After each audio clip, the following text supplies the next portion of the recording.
Hello everyone, I am Nishtha Jindal. So, today, welcome back to my channel. Let's do the mind map of chemical reactions and equations. Let's start it. Here I have written chapter number 1 chemical reactions and equations. This is the main point. What is we are doing? क्या हम कर रहे हैं? तो हम कर रहे हैं chapter number 1 chemical reactions and equations. This is a mind map video. Let's continue with it. तो यहाँ पे चैप्टर 1 केमिकल रिएक्शंस और इक्वेशंस में हमारा क्या क्या था. So please remember it. तो यहाँ पे हम अगर बात करें तो हमारा सबसे पहले आता है केमिकल रिएक्शंस. तो केमिकल रिएक्शंस की कितनी टाइप्स थी, पहले तो सबसे पहले हम ये करेंगे. तो केमिकल रिएक्शंस की टाइप्स क्या है. फर्स्टली हम किसकी बात कर रहे हैं, केमिकल रिएक्शन की. तो यहां पे हमारे दो मुद्दे थे. एक तो chemical reaction and second one is chemical equation.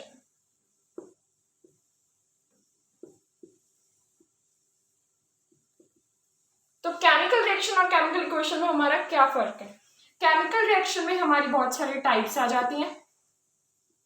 Mainly हमारी 4 टाइप्स हैं. कौन कौन सी हैं. कॉम्बिनेशन, नेक्स्ट इज कौन सी है, decomposition. You can write of your own. I am just leaving from decom. मैं यहां पे सिर्फ शॉर्टकट फॉर्म्स लिख देती हूं. Decomposition, okay. Displacement reaction, double displacement reaction, okay. तो ये हमारी थी 4 टाइप्स केमिकल रिएक्शन की. एक तो था हमारा कॉम्बिनेशन रिएक्शन, एक था decomposition reaction, third one is displacement and fourth one is double displacement reaction. Combination reaction में हमारा क्या हो रहा था कि हमारे जो ए था और बी था, मतलब ये पूरा कंपाउंड ये पूरा मेटल और ये पूरा मेटल या एलिमेंट बोल सकते हैं, तो वो मिलके क्या बना रहे थे, एक कंपाउंड बना रहे थे, दैट इज ए बी. तो ये था हमारा कॉम्बिनेशन रिएक्शन. डिकम्पोजिशन में क्या था, हमारा कंपाउंड था, मतलब जो ए बी था वो ब्रोक हो रहा था ए प्लस बी में वो ब्रोक हो रहा था. तो ए प्लस बी में ब्रोक हो रहा था. सेकेंड हमारा था डिस्प्लेसमेंट रिएक्शन. जहां डिस्प्लेसमेंट रिएक्शन में क्या था कि जैसे ए बी एक कंपाउंड है और सी डी एक कंपाउंड है, तो वो मोस्ट रिएक्टिव एलिमेंट क्या करता था, डिस्प्लेस करता था लेस रिएक्टिव एलिमेंट को. तो यहाँ पे हम बात करें तो सी यहाँ पे ज्यादा, just a minute, just wait. तो यहाँ हम क्या कर रहे थे कि यहाँ पे हमारा डिस्प्लेसमेंट रिएक्शन, यहाँ पे ए भी एक कंपाउंड है और सी एक एलिमेंट है. तो सी मोर रिएक्टिव होने के कारण उसने क्या किया, इस कंपाउंड को में से ए को बाहर, मतलब ए के साथ अपना बॉन्ड बना लिया और बी को बाहर निकाल दिया. इट मीन्स इससे क्या पता चलता है कि बी था वो लेस रिएक्टिव था और सी मोस्ट रिएक्टिव एलिमेंट है. तो यहां हम कर रहे थे A B plus C gives us A C plus B. By because C is most reactive element and B is less reactive element, that's why displace from its solution. तो ये था हमारा displacement reaction. Next is double displacement reaction. Next, I have written AB plus CD gives us AC plus BD. Actually, I am written in here AB form because ताकि आपको अच्छे से understand हो कि what I am, कि मैं आपसे क्या कहना चाहती हूँ, what I want to say. So इसलिए मैं आपको AB की फॉर्म में बता रही हूँ, जस्ट इन ईजी फॉर्म. अब आप कोई भी एग्जाम्पल दे सकते हो, AB की फॉर्म में पुट करोगे तो आपका आंसर आपको आ जाएगा. So I am just describing you, I am just giving you summary. I am just giving you chapter number 1 chemical reactions because in my previous videos I have explained in detail what I am saying on this video. Okay, so here we are doing the double displacement reaction. In double displacement reaction, this is also compound, this is also compound. Now this compound displace this. I mean to say, अब A किसके साथ bond बना लेगा C के साथ और B किसके साथ बना लेगा D के साथ. तो इसके लिए हमने क्या बनाया, AC प्लस BD, और ये हमारा हुआ डबल डिस्प्लेसमेंट रिएक्शन। नेक्स्ट हमारा था केमिकल इक्वेशंस में। अब ये तो थी हमारी इस पे ब्रीफ डिस्क्रिप्शन, है ना। तो अब यहाँ पे अगर आपको कोई भी एक्टिविटी अगर पूछ सकते हैं, वो मैंने अपनी प्रीवियस वीडियोस में बहुत अच्छे से एक्सप्लेन कर रखी है, आप वहाँ से कर सकते हो। Now we will do the chemical equation. Chemical equation में क्या था, केमिकल इक्वेशंस में जस्ट आपको इक्वेशंस एक्सप्लेन थी। उन इक्वेशंस में क्या था कि आपको कोई एक इक्वेशन दी हुई है ना, या तो बताओ कि वो कॉम्बिनेशन है, डिस्प्लेसमेंट है, डबल डिस्प्लेसमेंट है, वो क्या है ना, या फिर क्या था कि आपको बैलेंसिंग करनी है। केमिकल इक्वेशन में क्या था कि वो बैलेंसिंग थी, तो यहाँ पे आपको बैलेंसिंग बताई जाएगी और यहाँ आपको एटम्स को इक्वल करना होगा। Example, let's do example, let's do take simple example that we have done many times. So let's do the simple example, that is magnesium plus oxygen gives us magnesium oxide. Now here oxygen has 2 atoms. Are you able to see? So here oxygen has 2 atoms. Now we have to do the equal in both the sides, in LHS side and in RHS side. Now I mean that oxygen has 2 atoms, so here we will put 2.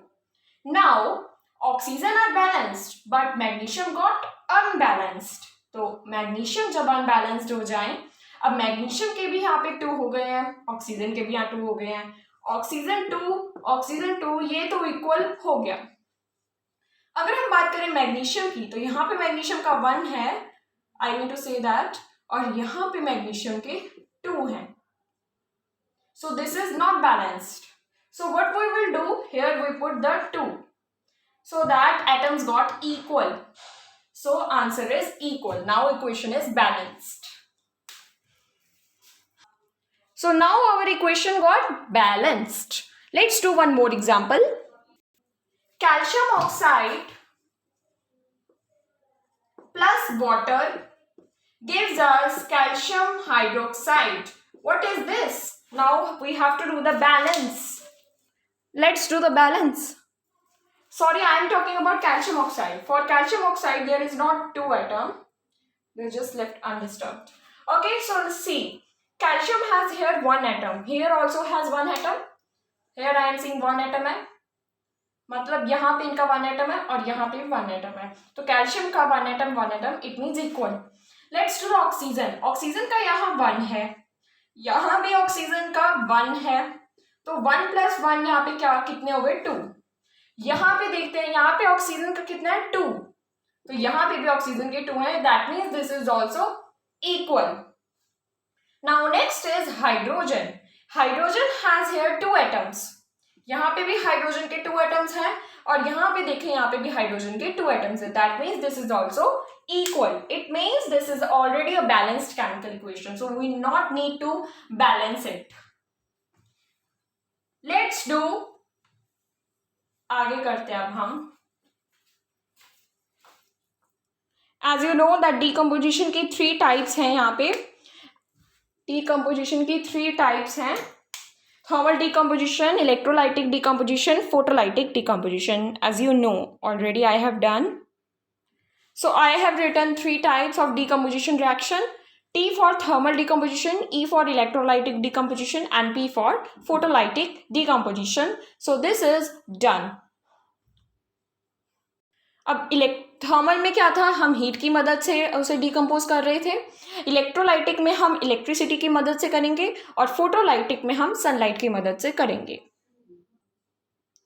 Now here are 2 more different concepts, that are oxidation and reduction, and another one is rancidity and corrosion.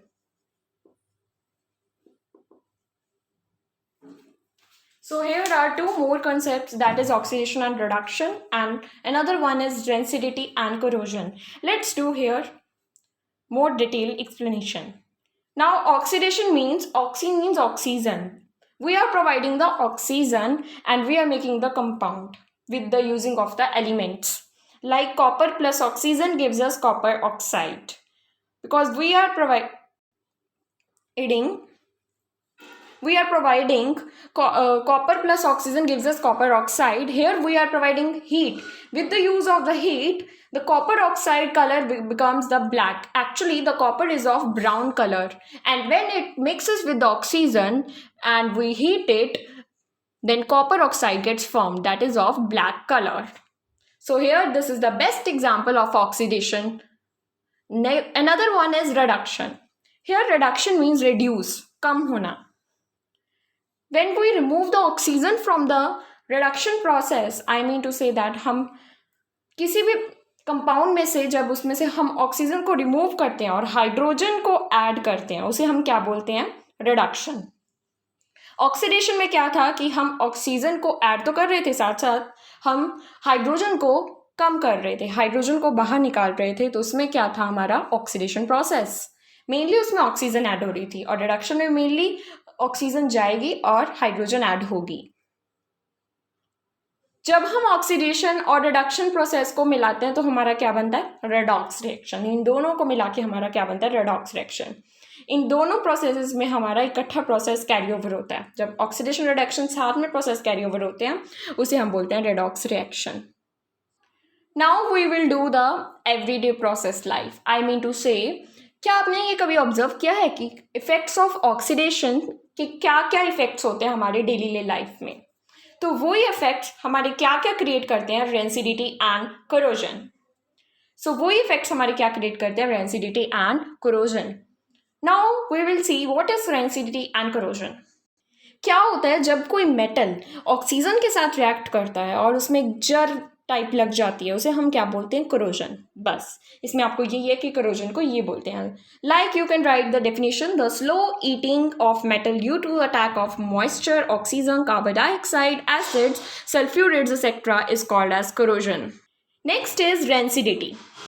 Now we are doing the rancidity. Here rancidity, जब fats oils oxidised हो जाते हैं एक packet में, जब हम एक packet को खुला छोड़ देंगे उसमें स्मेल हो जाएगी और वो सीले हो जाएंगे. What is this? This is rancidity. Due to the rancidity their smell, taste all get changes.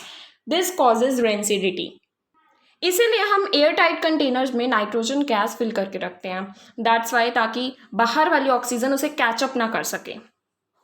अगर उसने उसको कैचअप कर लिया, दैट मीन्स उसका स्मेल, टेस्ट में बहुत सारे चेंजेस आ जाएंगे और हमारे जो पैकेट्स हैं वो सीले हो जाएंगे. अगर हम कंटेनर में भी चीज़ों को खुला छोड़ देंगे तो यही इफेक्ट होगा रेंसिडिटी, क्योंकि उसमें स्मेल में बहुत ज़्यादा चेंज आएगा और टेस्ट में भी. So these are the effects of the everyday life. Okay, now our complete mind map got done, और हमने पूरा अपना माइंड मैप कर लिया. यही था आपका पूरा का पूरा माइंड मैप, जिसमें हमारा chemical reaction, oxidation, reduction, chemical reactions में हमारे types, then chemical equations for balancing. This is the whole chapter that we have done. Now I will put another videos, मतलब मैं आगे जाके आपको और चैप्टर्स की वीडियो डालूंगी. अब हमारा ये चैप्टर ओवर हो चुका है. जब एंड में हमारा सारा सिलेबस हो जाएगा, हम उसके बाद हमारे प्रैक्टिस क्वेश्चन स्टार्ट करेंगे. सो अभी के लिए हमारा चैप्टर 1 केमिकल रिएक्शंस कंप्लीट हो चुका है. नेक्स्ट हम करेंगे सेकेंड चैप्टर और अनदर चैप्टर ऑफ बायो और physics. Okay, stay with me and stay safe. Okay, bye bye.